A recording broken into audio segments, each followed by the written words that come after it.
Hi YouTube fam, we are continuing our communication series with a question from the community. Yusuf from the UK had a great question.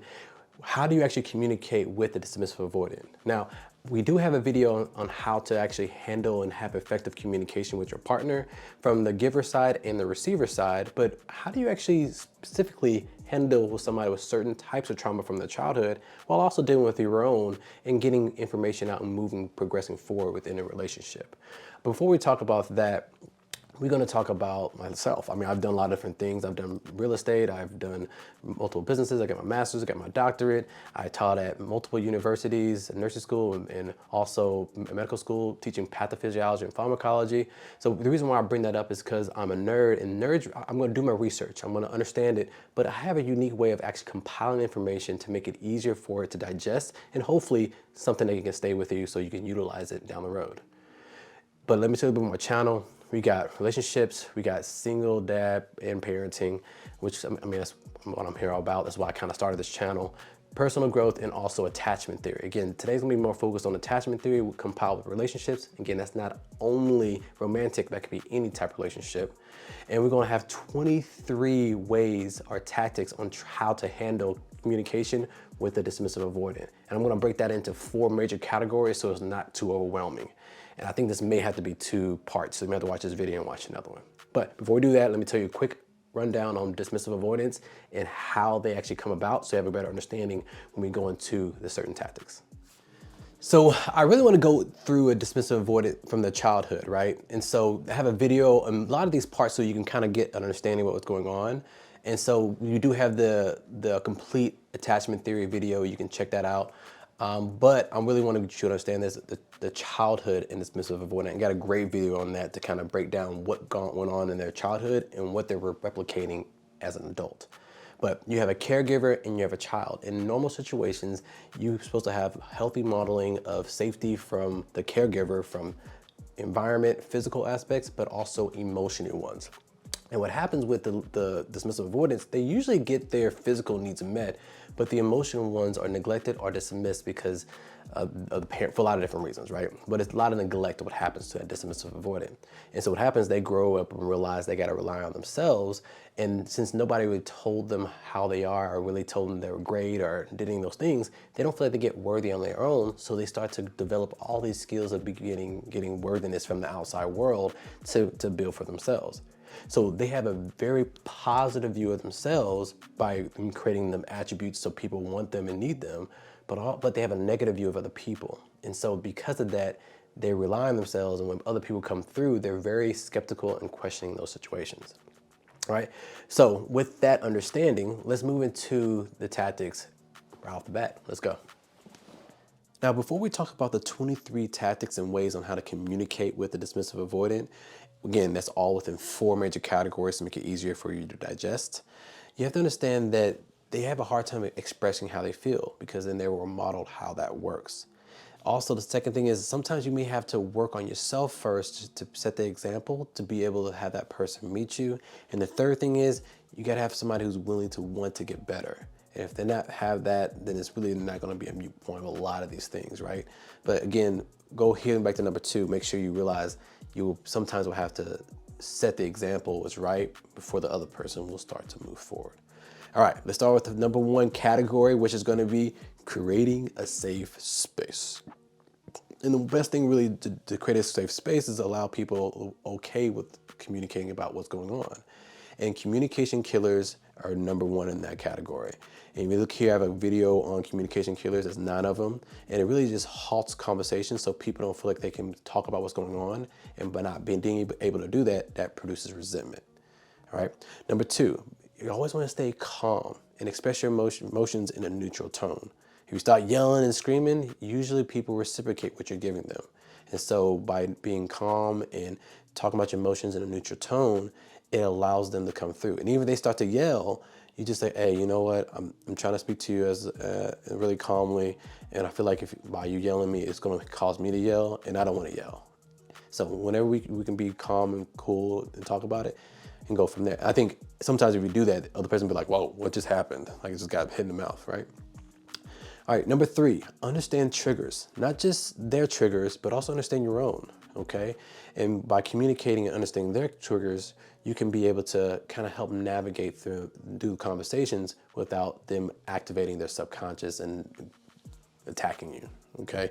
Again, this is also hopefully that other person is continue to grow themselves, but you can help that process through by understanding what their triggers are and your own triggers are. So when people start to activate you, you can be conscious of it and hopefully keep yourself calm and express your emotions neutrally.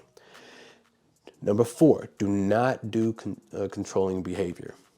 That's a scary thing for dismissive avoidance, okay? You can understand their whole life, they didn't have anybody teaching them and being there around them.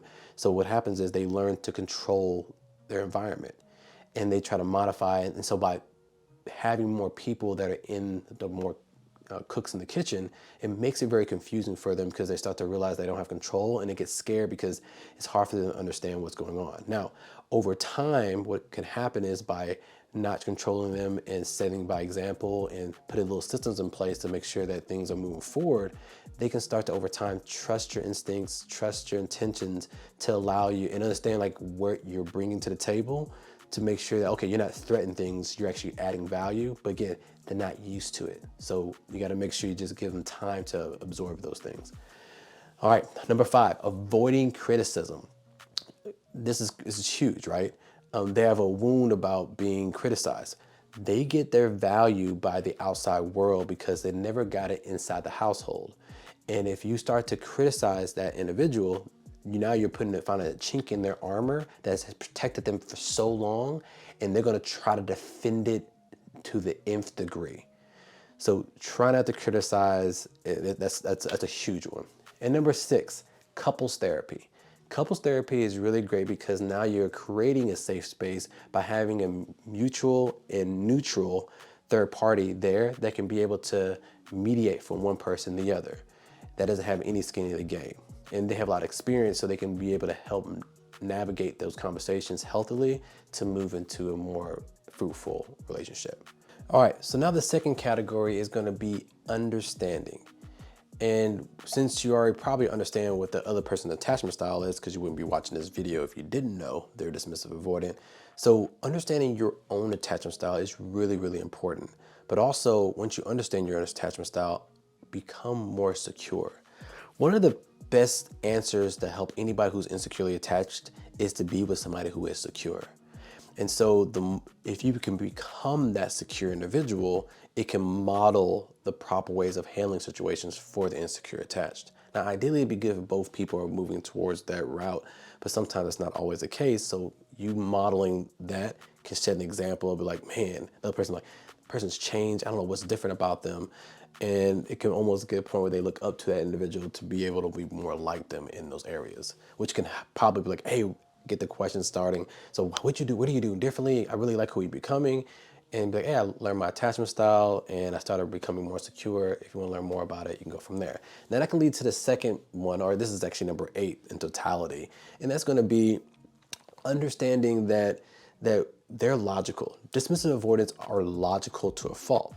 Again, they didn't have that emotional connection and tell you how you feel. So they have to go by facts, and facts are huge. And so if you're direct about what you want and what's going on, and also understanding it with a logic background, it's gonna be hard for a person who's dismissive avoidant to really argue that. Now, sometimes dismissive avoidants be really smart, they can justify certain things, but logic compiled with personal experience is hard to really defy. And so by setting that example of doing that and becoming a person, now you adding logic with experience of that for that dismissive to see, which can be very, very powerful. And then number 9, they need a lot of love and affection within their boundaries, which means you probably need to know about the 5 love languages. Got another video that talks about 5 love languages in more depth. But most people, what they do is they have certain order of their own love languages and they try to actually give what they want, but you have to give what that person needs. So if they have acts of service as a main one and you are physical touch, you have to understand for that person to feel loved, you have to meet them where they need.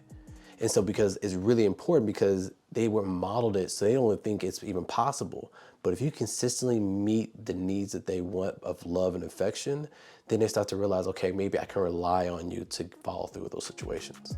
All right, so that's gonna be understanding. And let's go into the other two, which are bigger and probably more involved, but let's go.